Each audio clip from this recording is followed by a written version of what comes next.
Tujuan baca Al-Quran itu untuk apa? Apakah untuk khatam saja?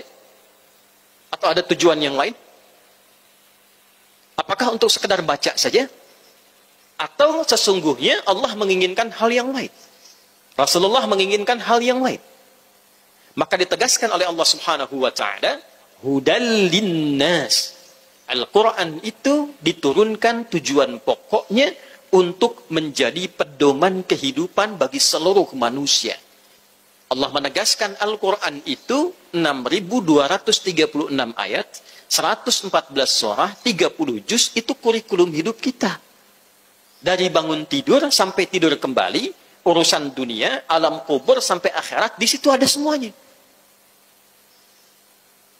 Jadi hidup kita ini, yang kita jalani di dunia saat ini, kalau ingin arahnya tepat, ingin dekat kepada kebahagiaan, ingin dekat pada kesuksesan, dan benar menjalaninya, maka caranya rujuk kembali petunjuknya di Al-Quran. Bagaimana cara bangun yang baik? Yang sederhana, bagaimana cara makan yang baik? Memperolehnya bagaimana? Makannya bagaimana? Apa yang harus dimakan? Apa yang tidak boleh dimakan? Karena itu ada makanan yang halal, ada makanan yang haram. Bagaimana cara kerja yang benar? Karena itu ada yang halalan tayyiba. Bekerjalah seperti ini. Kulu mimma fil ardi halalan tayyiba. Silahkan kerja dengan cara yang legal. Dapatkan dengan cara yang benar. Konsumsi yang menyehatkan. Karena itu dilarang untuk korupsi. Ya, dilarang untuk mencuri. As-sariqu was-sariqatu faqta'u aydiyahuma.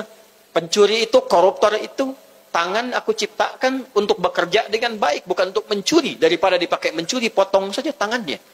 Supaya tidak punya kesempatan mencuri lagi. Semua ada di situ. Cara belajar ada. Bagaimana belajar yang benar? Datang ke majlis ilmu seperti apa? Ya ayyuhalladzina amanu idza qila lakum tafassahu fil majalisi fafsahu yafsahillahu lakum. Bagaimana cara mendapatkan ilmunya sampai pulang lagi jadi orang hebat?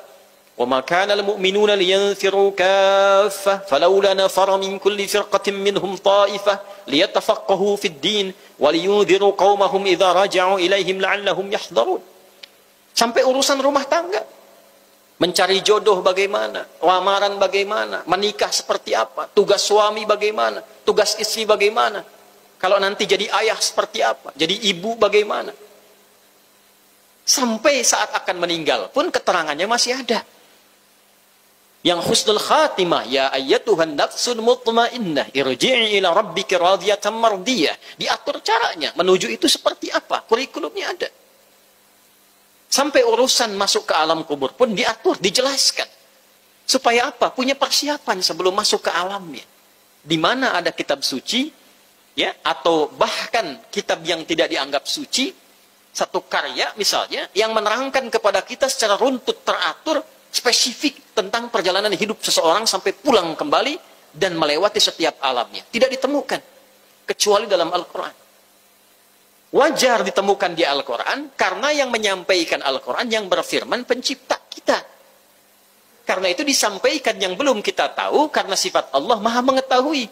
Karena Allah tahu alam kubur, kita belum tahu, disampaikan ini situasinya. Ini bekalnya, disiapkannya seperti ini. Itulah kurikulum kehidupan yang disampaikan dan diajarkan melalui Rasulullah SAW.